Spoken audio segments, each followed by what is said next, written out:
Back, everybody. Tonight we're gonna be doing the armor pieces, which is basically the waist, the gauntlets, and maybe chest piece.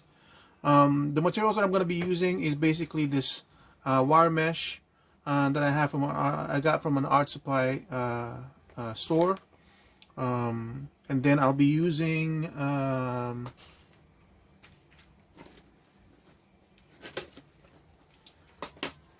clay sculpt, medium firm. I used to use Super Sculpey, but I've never used this material. But from what I'm seeing is once you've cured it, it retains a certain sense of malleability to the piece, so that you can bend it a little bit. I don't think you can bend it too far, but it won't be rigid like Super Sculpey is. So I've never worked with that, but I'm sure it's got some similar properties.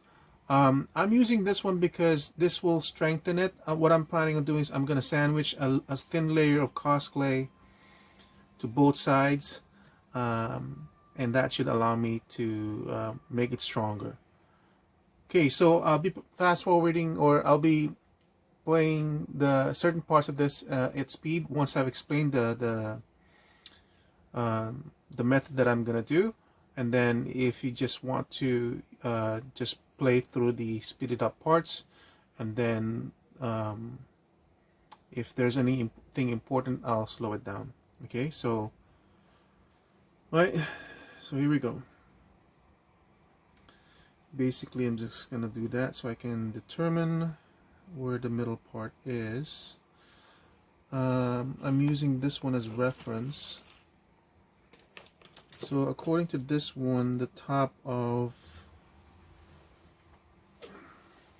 the belt should be over here. That makes more sense now. So I'm going to increase it some more.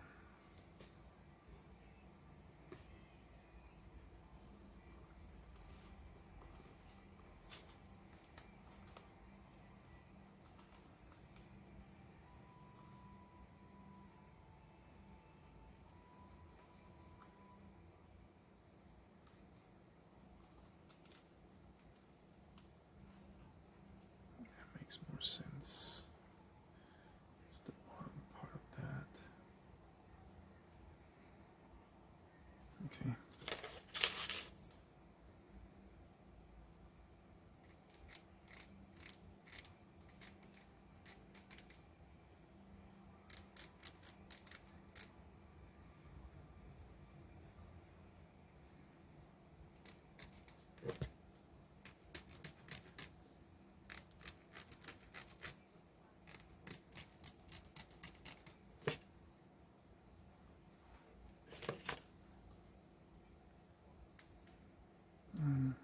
It's okay, because I can lower it later.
Alright, so I'm going to do the oval now.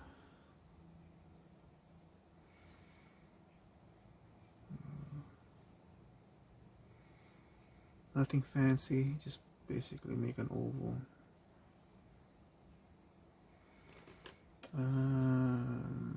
Too thick.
That's basically how I'll be adding the rest of the ovals.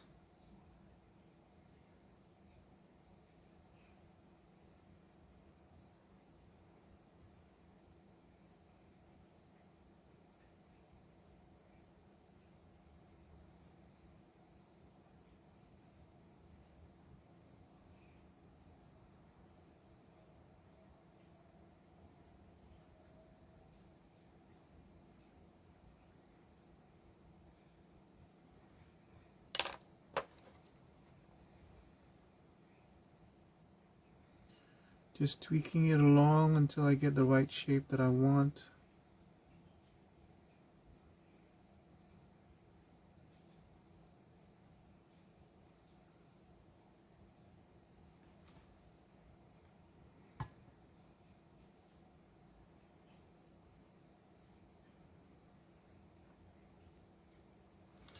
And then once I'm kind of satisfied with the shape, I just come back in with the alcohol and work on the edges and the surface. Just make sure they're both married into each other.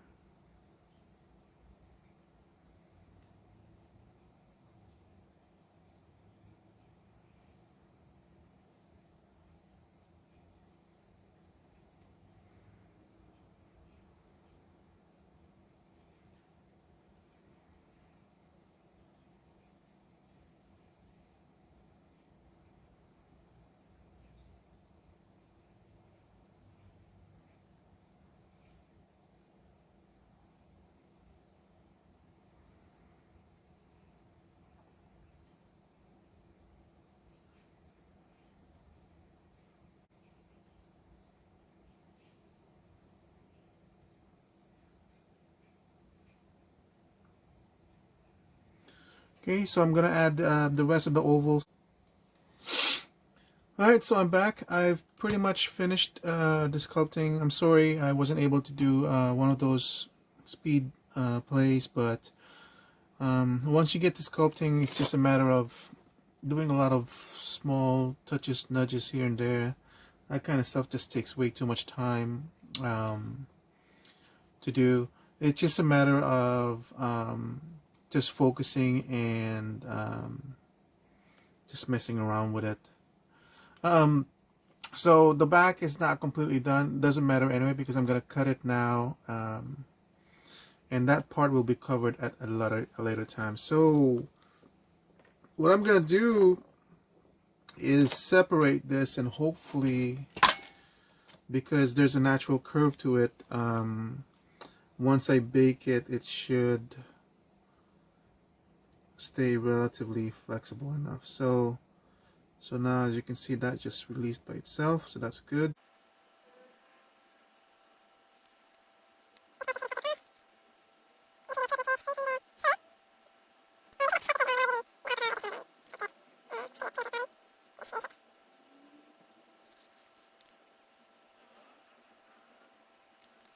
Okay, so it's actually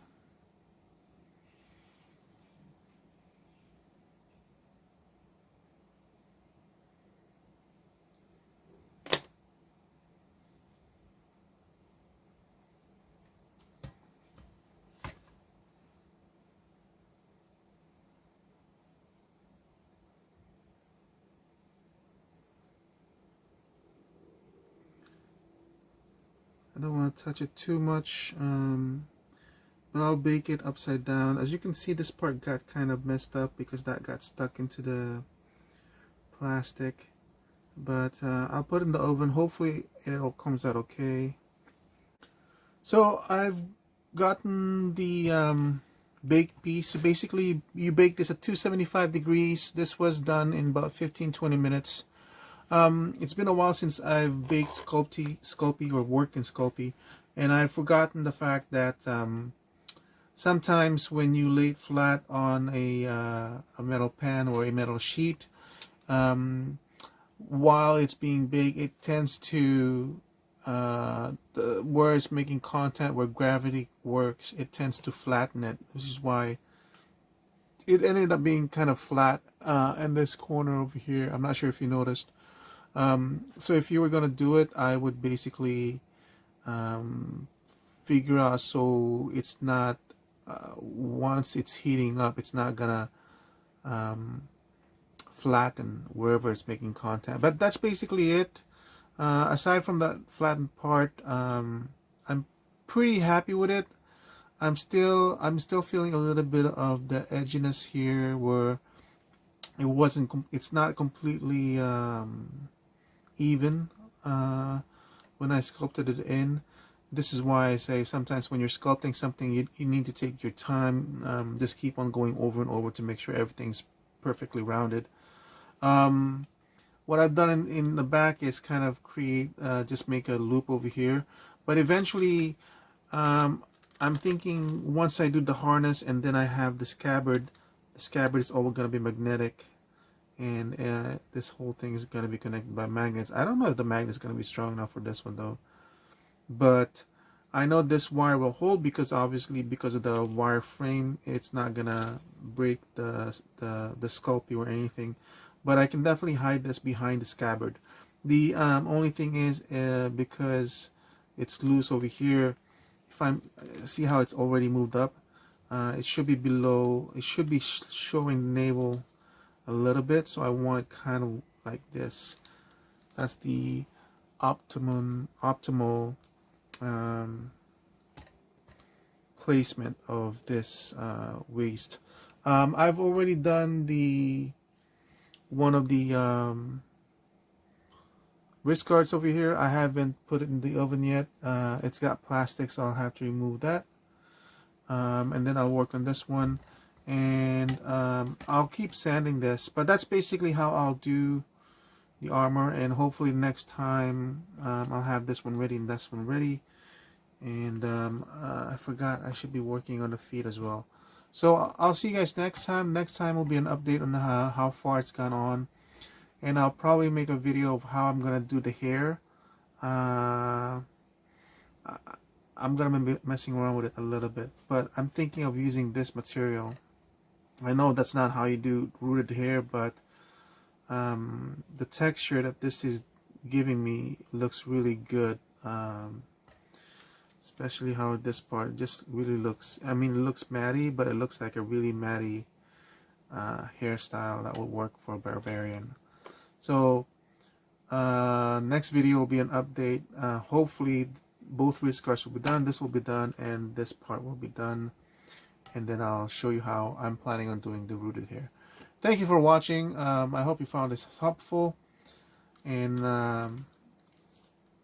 making your own custom. Don't be afraid, like I said, to make mistakes. If you're not gonna try, you're never gonna be able to do it. And you just learn from your mistakes anyway. So I hope you stick around for part 4. Thank you.